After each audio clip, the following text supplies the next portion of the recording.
Ibu mohon maaf, itu maksudnya contoh.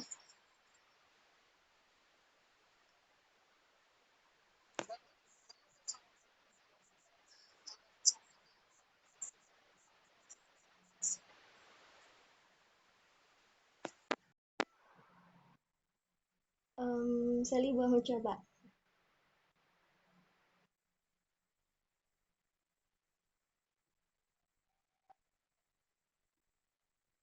Eh, Kalau metabolisme sendiri itu kayak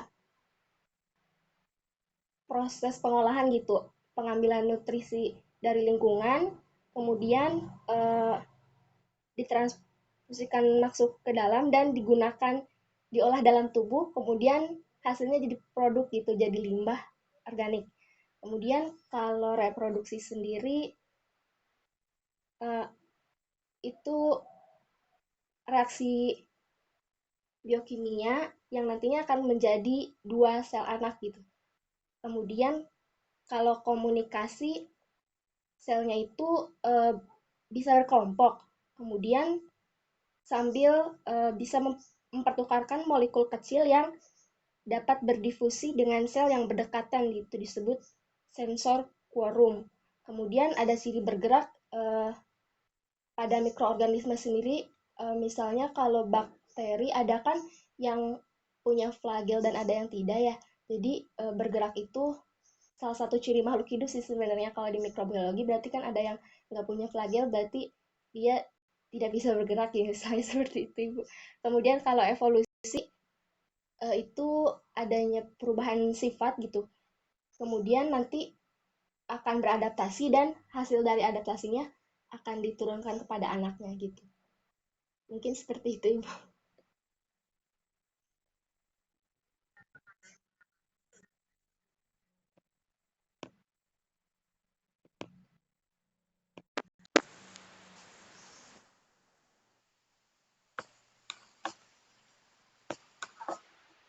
Oh, mau diizinin untuk menjawab boleh? Boleh. Kalau yang sepengetahuan mahasiswa karena mengenal jelas mengenai konteks bahasa ada dengan seperti sponsor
kuman yang kita konsumsi. Nah, sama si bakteri itu dia kan harus tumbuh ya, harus tumbuh kembang, harus hidup, harus menjalankan peranannya di air kan, di udara kan, di tanah kan, itu memiliki peranan yang luar biasa ya. Maka dia melakukan namanya metabolisme.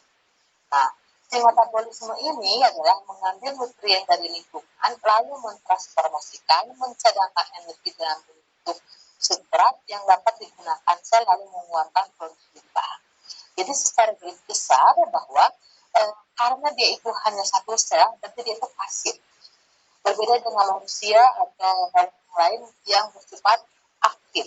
Bagaimana untuk memenuhi kebutuhan metabolisme. Nah, hal di kita di manusia itu harus memenuhi serangkaian mulai dari organ, sistem organ, sel, jaringan sampai ke tingkat sel.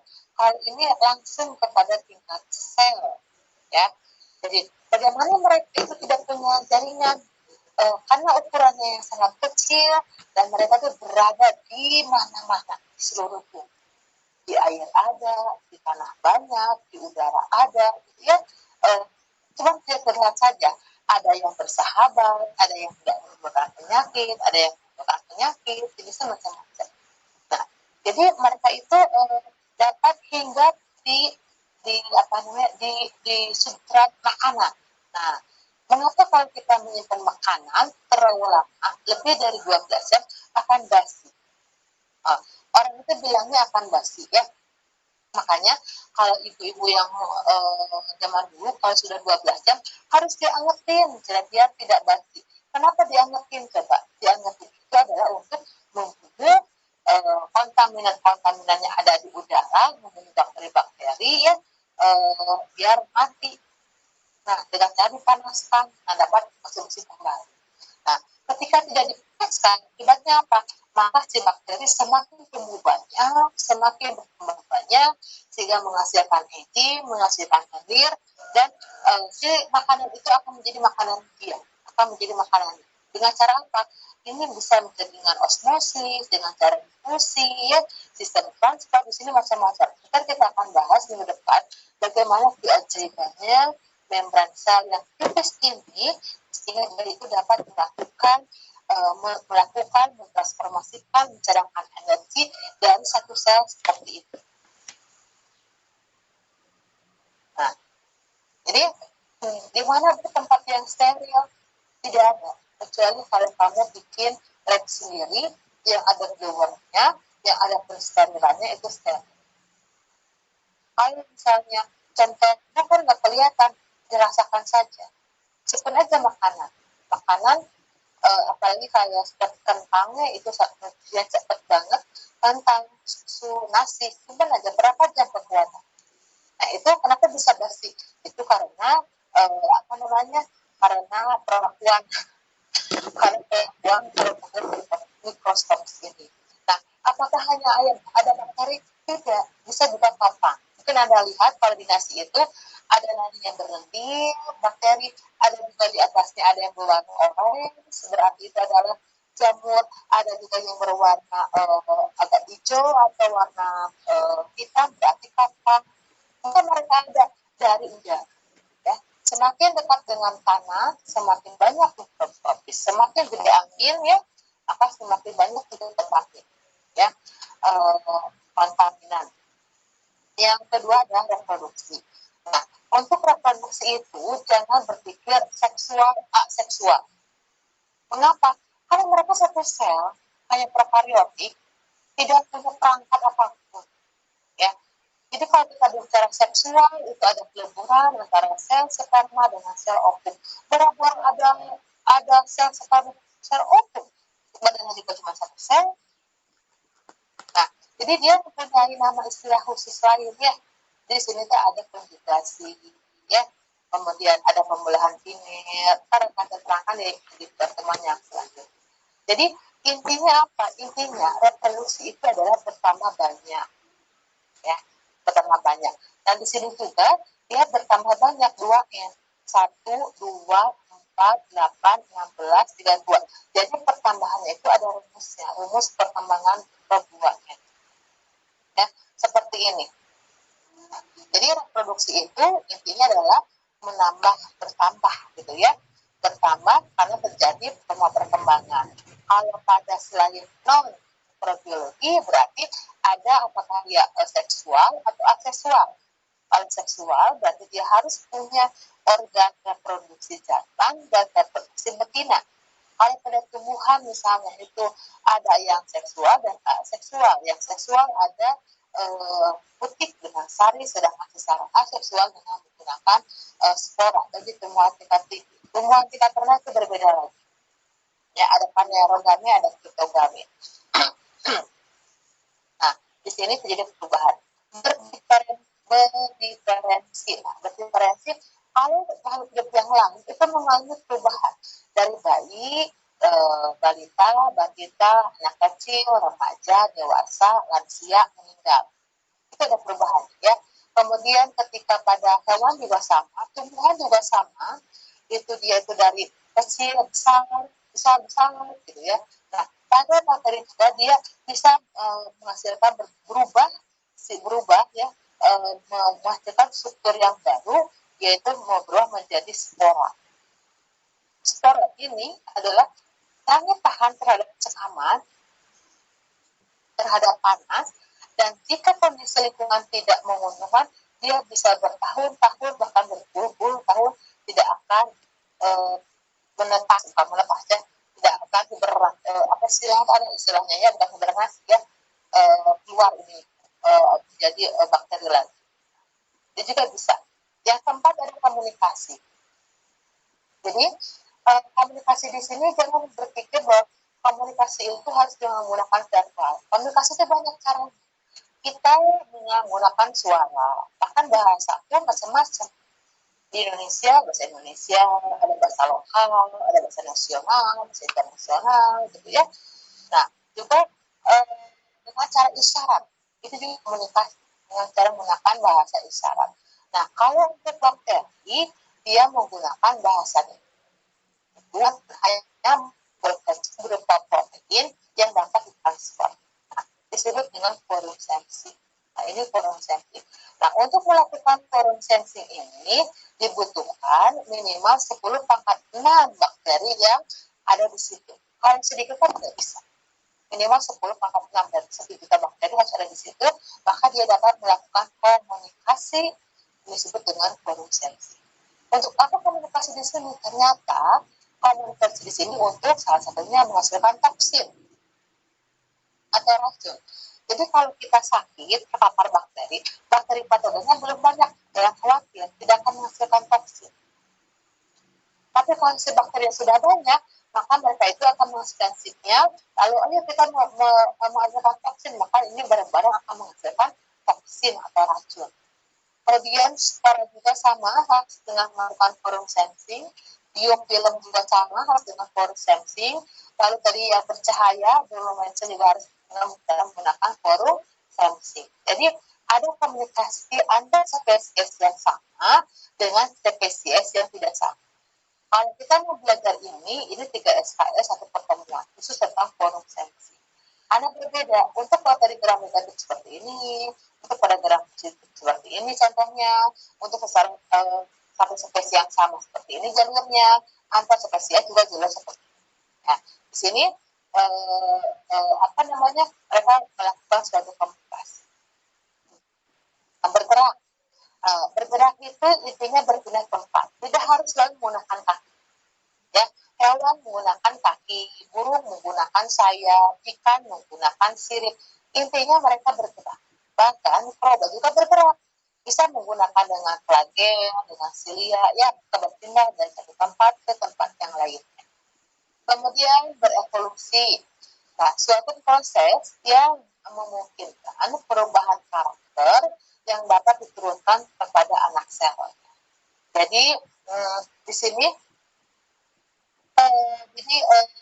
bakteri itu memiliki kemampuan untuk mengambil seutas DNA. Ketika seutas DNA itu adalah dapat dimasukkan, ya, dan dia itu membawa kekuatan apa, maka dia itu akan berubah kekuatan. Potensinya akan berubah. Jadi kalau pada bakteri itu tidak sampai ke tingkat jenis Ya, kalau yang lain kan klasifikasi kata genus jenis, tetapi khusus untuk bakteri di bawahnya ada varian. Ketika kita ngomongin Bacillus subtilis, belum tentu sama apa yang diomongin di jurnal 1 sampai jurnal 10 itu menggunakan Bacillus subtilis yang sama. Apalagi beda negara, apalagi beda tempat, itu sudah berbeda variannya. Itu yang membuat mahal itu adalah varian. Ya, variannya dia memiliki kekuatan apa, bisa berbuat apa, gitu ya. Menghasilkan antibiotik tidak, menghasilkan vitamin tidak.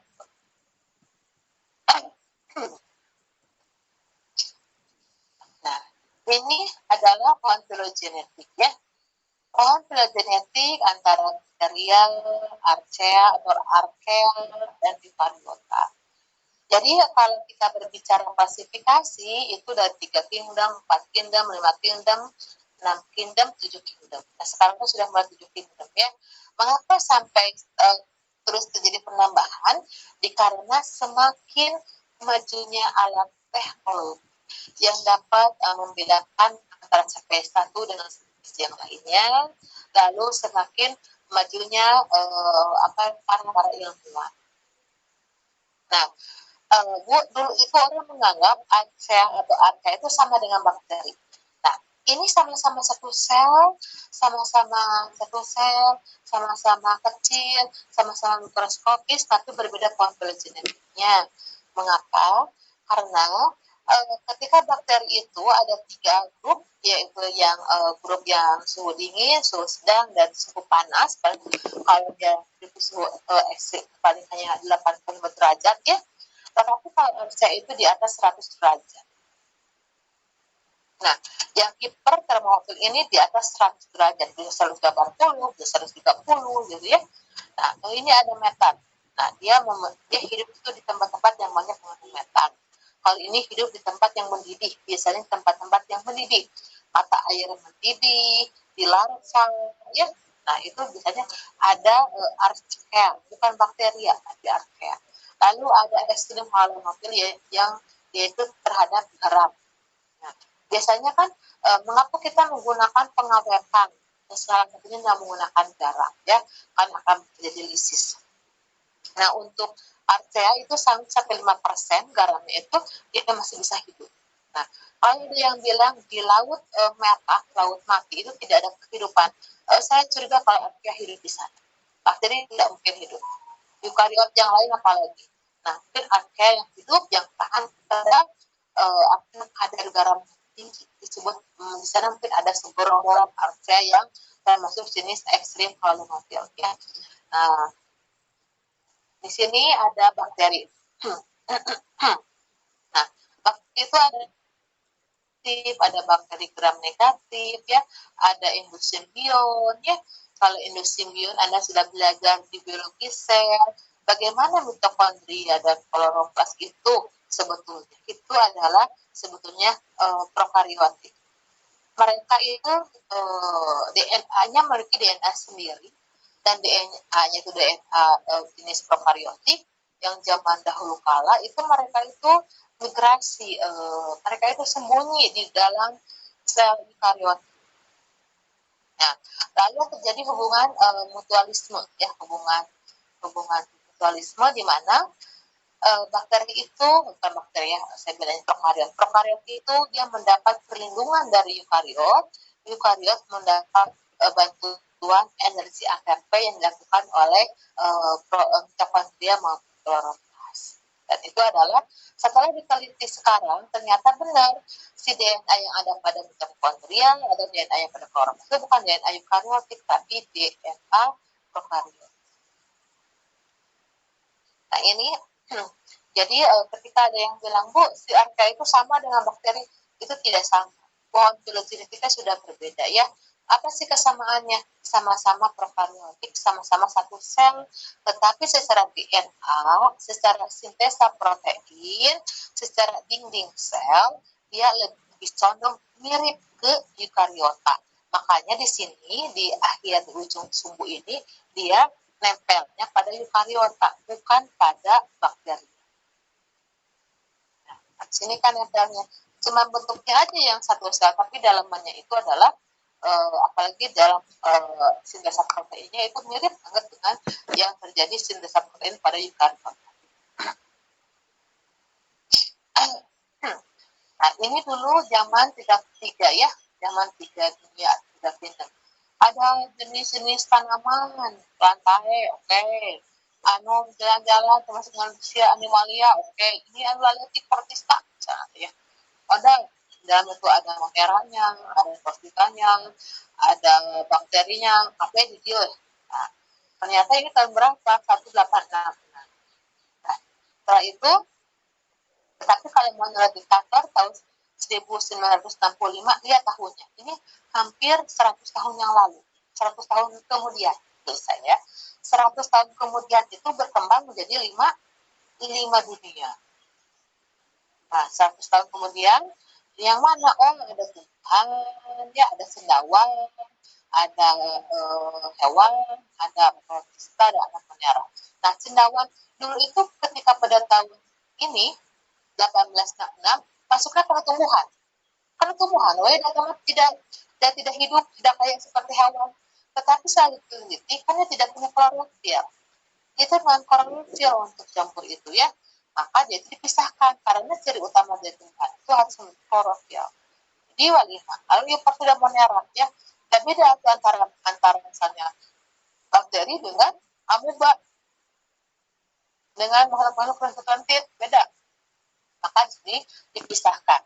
Nah, pada tahun 1980 berarti sekitar 25 tahun kemudian, nah ini menurut WOS itu dibuat ini klasifikasi berbeda. Ternyata untuk bakteri itu tidak sama dengan archaea. Ya. Nah, di sini disebut seperti ini. Nah, ketika kita lihat keragaman makhluk hidup, prokariot itu dibagi dua. Ada bakteria dan ada archaea. Eukariot itu dibagi menjadi sekarang itu ada protista, ada chromista, ada fungi, ada plantea, ada alga. Nah, dulu ketika bilangnya itu adalah 5 kingdom, di sini hanya bilang pokoknya Monera itu adalah bakteri archaea dibagi Monera. Kemudian protista itu adalah protista dan chromista itu disatukan jadi protista. Lalu fungi, plantae dan animalia. Ini konsep 5 kingdom. Sekarang sudah konsep 7 kingdom, yaitu bakteri. Untuk prokariot tidak bisa, ada 2. Ada bakteria dan ada archaea. Bagaimana untuk eukariotnya? Eukariotnya ada 5.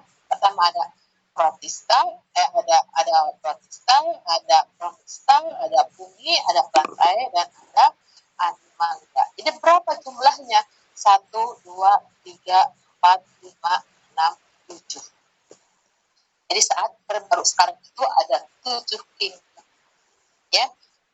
Nah, bagaimana perbedaannya? Nah, untuk prokariot akan saya terangkan di sini di mikrobakteria. Apa sih bakteri antara bakteria dan archaea? Nah, untuk eukariot ini mungkin akan terangkan oleh dosen-dosen yang mengajar di tumbuhan ya. Saya kurang tahu ya apakah diajarkan tidak tentang protista dan chromista ya. Nah, di sini baru di sini ada protista. Saya memang tugas saya hanya segini aja. Inilah perbedaannya ya. Mengapa sampai untuk Monera itu dapat dibedakan? Karena sudah ada bantuan alat yang dapat mendeteksi bagaimana kesamaan perbedaannya, walaupun sama satu sel, seperti sama, tetapi ternyata dalamnya berbeda. Ini peranan mikroba dalam kehidupan manusia.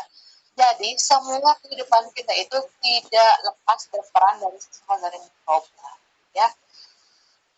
Di dalam segi apapun sebetulnya ya, dalam segi pertanian ya, pertanian itu ada fiksasi nitrogen, ada biokimia yang ada pada bagaimana antara unsur tanah dengan siklus yang ada pada tanah itu melibatkan mikrobiologi semua, melibatkan bakteri yang nitrat ya, kemudian bagaimana pengguguran tanah, bagaimana sawah-sawah itu tidak harus selalu menggunakan pupuk NPK urea ya. Ini semua itu adalah ada lagi yang ikut campur dari bakteri atau mikroorganisme itu luar biasa. Ketika tanaman itu dibilang tandus, tidak produktif, tidak memenuhi syarat, itu ketika kadar makhluknya, kadar mikrobiologinya itu sangat rendah sekali. Jadi itu terjadi suatu namanya kerjasama ya, simbiosis, siklus terjadi untuk penguraian beberapa unsur ya. Sebetulnya kita itu bisa tidak menggunakan pupuk instan, bisa menggunakan pupuk organik, bisa menggunakan pupuk biologi dengan cara menaburkan bakteri-bakteri pengikat nitrogen, ya, pengikat nitrogen. Jadi intinya apa sih menggunakan pupuk, yaitu adalah ini. Ya udah, daripada pupuk buatan yang menghasilkan residu, lama-kelamaan tanahnya akan mati, lebih baik kita menggunakan pupuk bakteri, akan mempertahankan kesuburan tanah, akan menggumburkan tanah. Kemudian yang melakukan pengambilan nitrogen adalah bakteri yang akan memberikan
industri apa?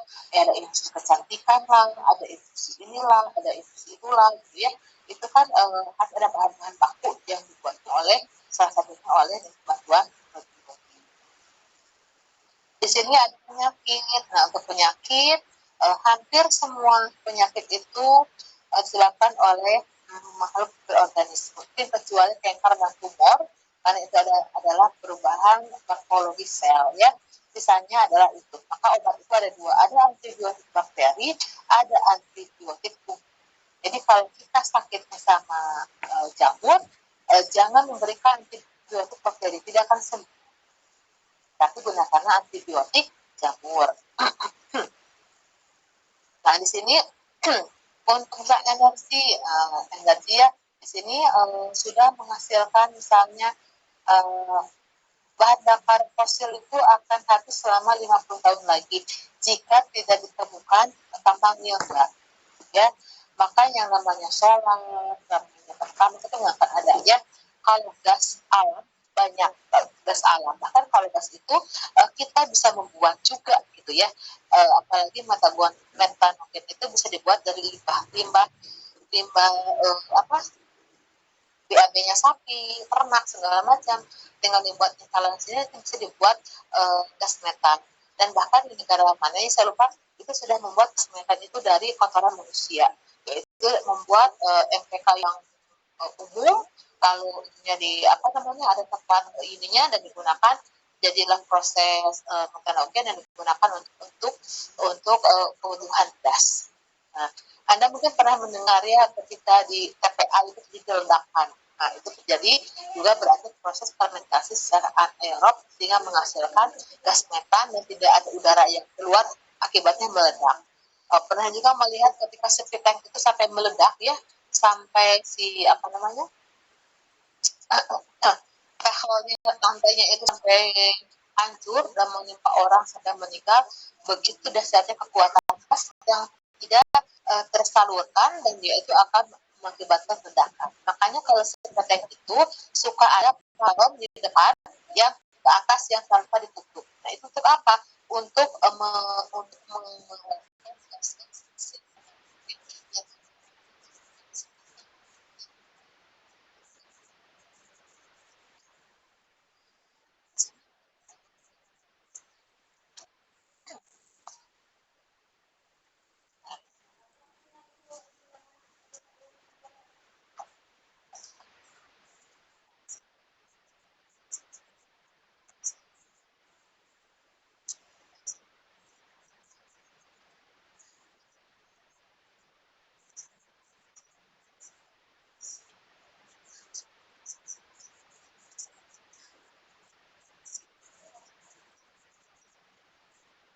jagung, tanaman kedelai, itu apakah betul asli gennya gen kedelai? Apakah asli gennya jagung? Tidak ada penambahan gen yang lainnya. Pada saat ini sekitar sudah banyak negara-negara Eropa yang telah melakukan ekspor tanaman transgenik seperti pada kedelai.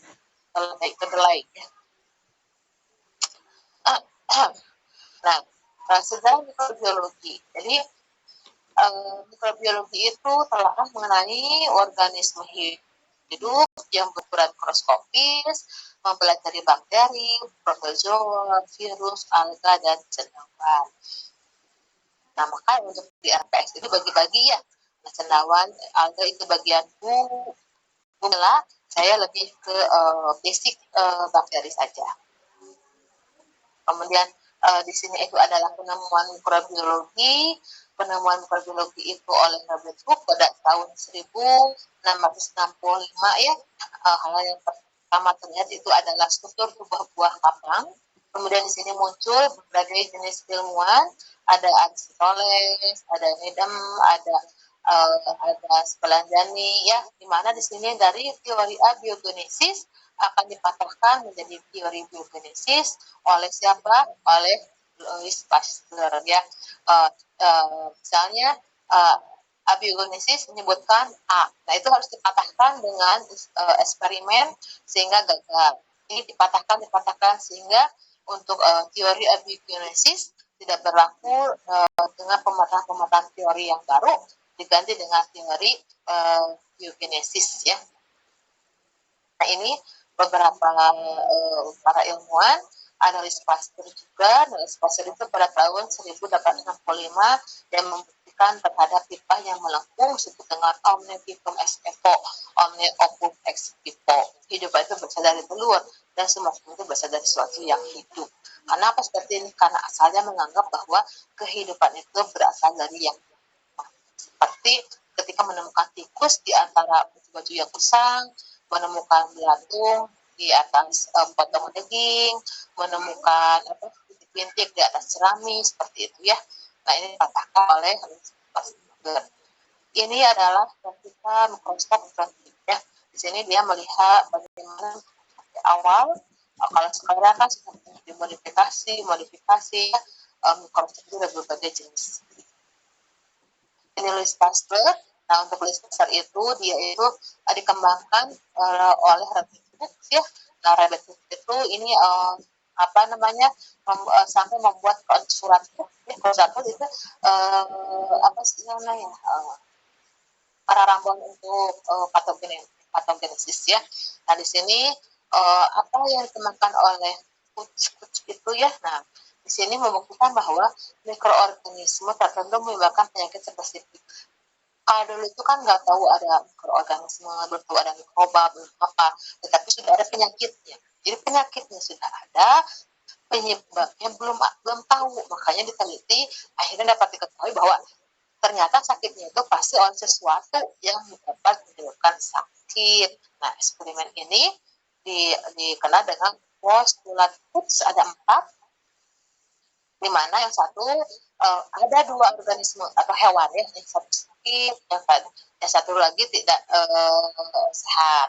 Nah, pada yang sakit itu lalu dikultivasi biakan yang menyebabkan sakitnya itu di luar tubuh hewannya, yaitu di lab hewan petri. Nah, setelah itu ternyata biakan si di cawan petrinya itu dapat diinokulasikan lagi ke hewan yang sehat. Nah, setelah itu hewan yang sehat dapat memperlihatkan gejala-gejala yang sama seperti pada hewan yang satu, dan ketika dikultifikasi juga itu memperlihatkan bahwa ciri yang sama atau organisme yang sama. Ini adalah postulat ya. Pada abad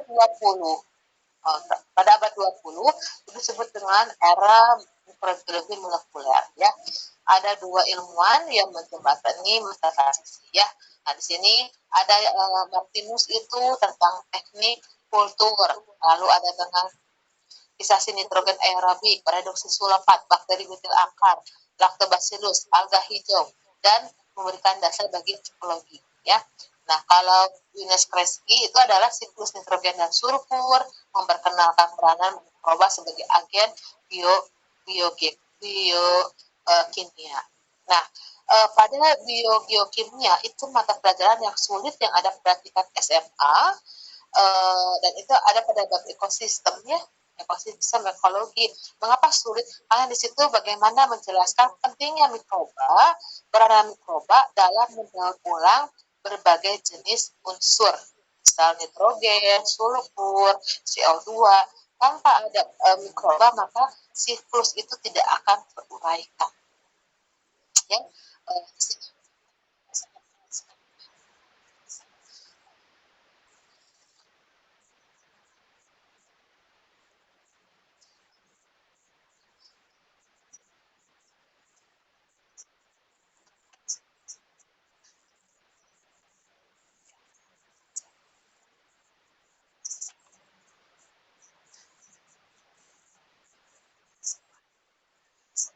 mereka memusuhkan. Siapa yang akan mendaur ulang? Itu adalah makhluk mikroorganisme. Jadi si unsur-unsurnya akan dihancurkan, akan masuk lagi ke dalam tanah, dan sudah berupa unsur maka akan digunakan oleh tumbuhan untuk pertumbuh kembang. Jadi semua itu adalah unsur ya, siklus yang terus berkesinambungan. Jika siklus itu terhambat di salah satu titik maka akan menyebabkan ketidakseimbangan ekosistem atau ketidakseimbangan atau lahan-lahan mati istilahnya ya. Masuk ada lahan mati ya. Itu kenapa mati? Berarti siklusnya sudah tidak berjalan. Nah, maka untuk menjalankan itu ada lahan mati sekian hektar. Kenapa matinya? Nanam padi tidak jalan. Saking ininya. Kenapa seperti dunia ini pakai tambang? Karena banyak mengandung kimia-kimia bakuri sehingga si bakteri mati, cacing-cacing mati, semua mati, akibatnya menjadi tandus dan tidak dapat ditanami apapun, disebut dengan tanah mati. Maka bagaimana dia menghidupkan tanah tersebut? Biasa menggunakan agen dari mikroba. Itu ada treatmentnya menggunakan mikroba, menggunakan juga sebangsa nih mikrobiologi yang lainnya, sehingga untuk menjadikan terjadi lagi siklus yang seharusnya ada pada tanah tersebut. Nah, ini adalah era mikrobiologi modern ya. Kita sudah tahap di sini tahun 2006 ya. Jadi sudah zamannya apa? Sudah zaman molekuler, zaman genetik, genomik, sudah zaman proteomik. Jadi apa-apa tuh molekuler, apa-apa tuh molekuler ya. Jadi pembuktian bahwa istilahnya ini eukariotik atau prokariotik langsung molekuler. Ini isolat jenisnya apa? Langsung ada molekuler. Misalnya saya punya isolat ya, saya ngambil dari tanah, lalu melakukan cara pengintar. Kalau ada temuan koloni, kalau saya menggunakan manual itu 1 bulan. Dilihat makroskopisnya, dilihat mikroskopisnya, dilihat bentuknya, wah segala macam mengikuti metode Berkey. Ya, belum yang fisiologisnya gula-gula segala macam dengan bumbu yang mahal karena kan itu reagen-reagennya harus. Tapi kalau tidak mau pusing saya tinggal dibikin 2 reaksi, saya kirim deh ke LIPI. Tolong diidentifikasi ini isolat apa ya. Waktunya paling cuma seminggu, bahkan teman saya bisa dengan 3 hari. Berapa sekali bayar? 1.700.000. Itu sampel. Ya, tapi itu akurat, semua data ada. Jadi kita nggak usah menggunakan yang manual yang banyak. Tetapi tidak semua itu bisa hanya menggunakan dengan molekuler. Kenapa? Karena biaya yang sangat mahal, gitu ya. Harus diajarkan juga cara-cara yang tradisionalnya dengan menggunakan metode Berkey.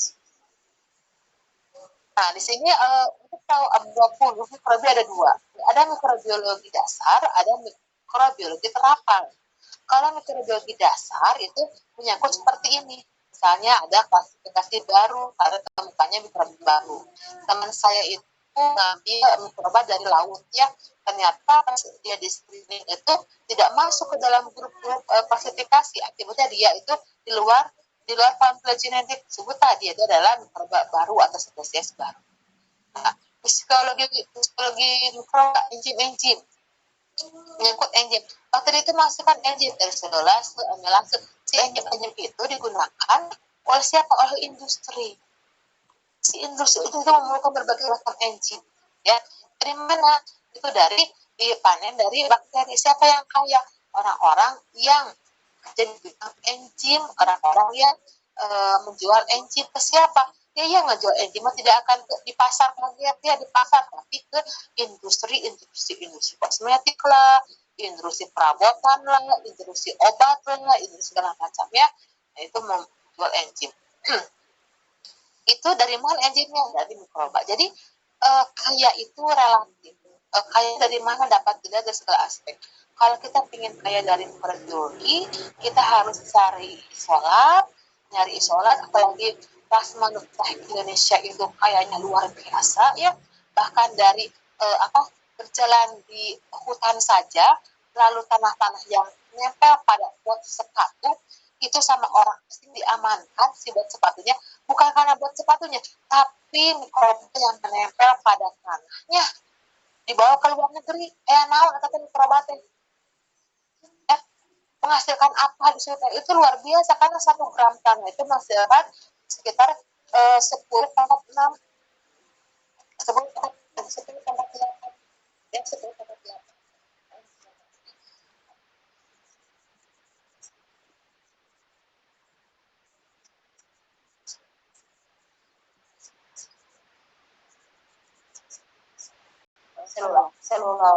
selulasa menjadi gula. Itu bisa digunakan di industri yang bergerak di biofuel generasi kedua. Nah, itu bisa dibeli. Saya beli, kata 2 miliar. Tapi kamu tidak berhak dengan segala paten yang akan dilakukan oleh perusahaan itu. Ya. Tapi kalau dia patenkan, ini mikrobiologi saya, ini ada saya dipatenkan, maka semuanya menggunakan itu harus bayar penalti ke orang. Nah, kayak dosen saya dia punya bakteri yang dapat gaharu ya, itu sudah ditawar oleh perusahaan parfum, tetapi emang kalau sudah dibeli ya sudah, mau sama itu dengan alat teknologi canggihnya, dengan lab modernnya, mau seperti apakah menghasilkan parfum, nggak usah lagi nebang-nebang pohon dengan bakteri saja gitu ya misalnya, tetapi dia tidak punya apa-apa, hanya uang saja, dia tidak mau, tidak dibeli, lebih baik saya patenkan. Itu kaya dengan cara seperti ini. Ada orang yang kaya dengan menggunakan mikroskop apalagi yang sistem lah, saya nggak ngerti ya orang-orang kaya itu ya. Jadi kayak itu banyak caranya. Ini untuk para perapan itu dengan basic itu dengan surat ya. Nah ini untuk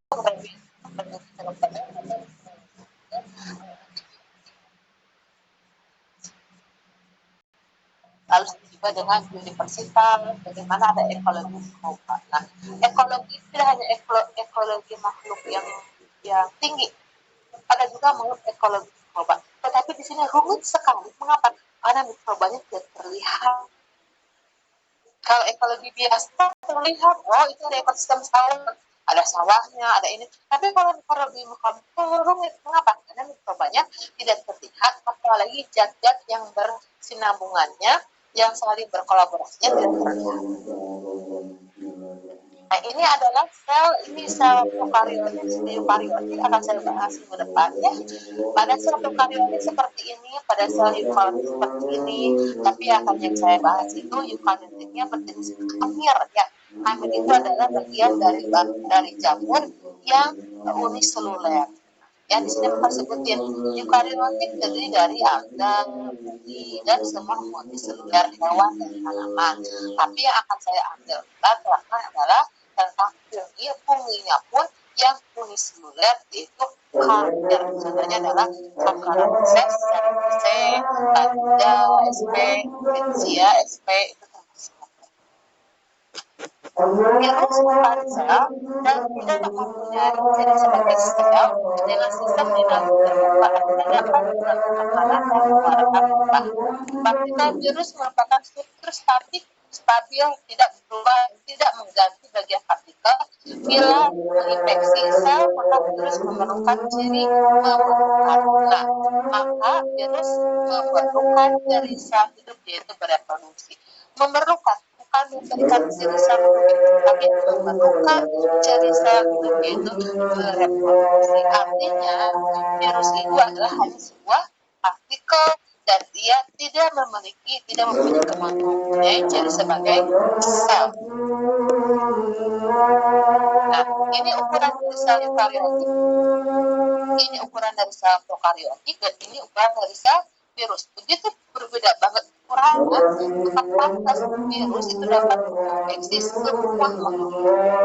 Mulai dari prokariot sampai dengan bakteri bisa menginfeksi eukariot, di dalam itu animalia, ya ada animalia, lalu ada tumbuhan, animalia, banyak kelasnya, tentang kelas itu dan semuanya dapat semua. Ini ada manusia yang biasa perhatian ukuran satu ya, Tuhan itu lengkap dengan ikannya, lengkap dengan kata-katanya, dari kerawat, kami sama Mumila ya.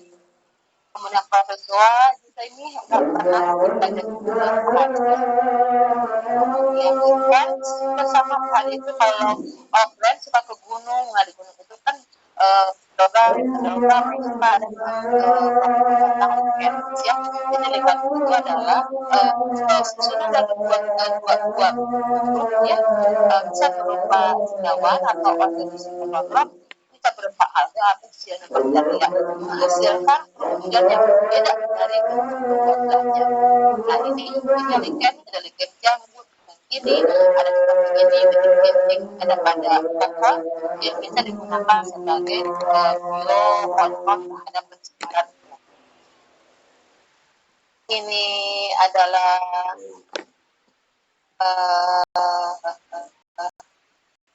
ini adalah ada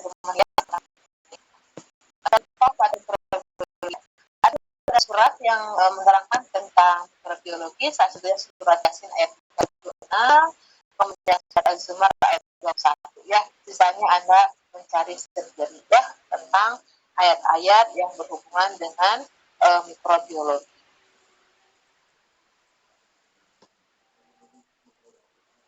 Nah, itu semua mengenai bagaimana sejarahnya ya secara singkat. Tapi kalau kita lengkap banget, saya punya 2 pertemuan ya. Bagaimana biologi ya, bagaimana dari satu pertemuan lagi. Tapi ada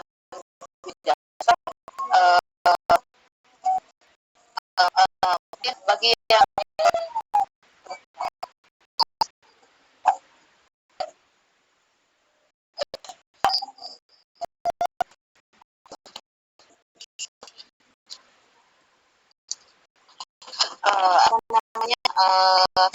Anda bisa membaca di buku referensi dan biologi buku apa saja yang biologi karena buku itu macam-macam kebutuhan dan sebagainya. Karena kalau diskusi biasanya dasar ya. Nah, sejarah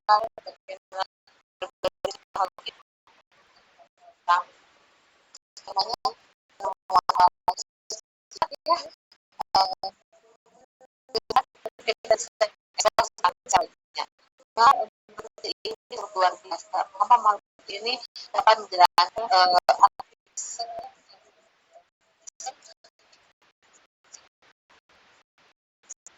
mungkin sangat tergantung sebetulnya ya.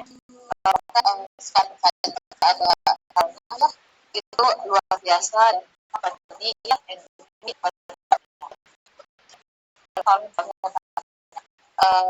kita menemukan jenis yang sesuai kemudian itu tidak itu sudah mereka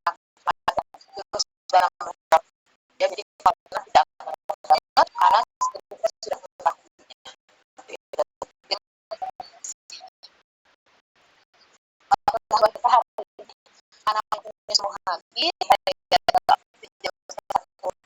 habis baru ya pertanyaan dari koordinir dulu sama PC ya dan orang jadi jadi ini ada pertanyaan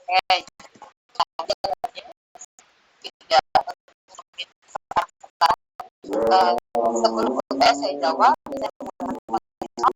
saya dari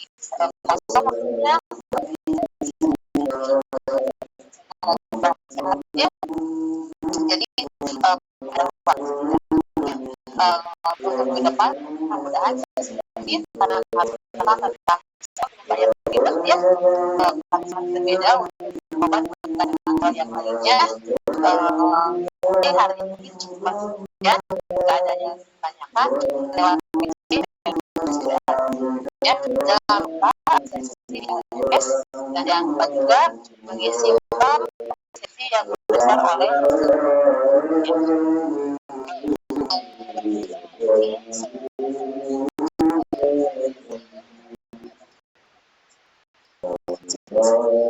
dan hari ini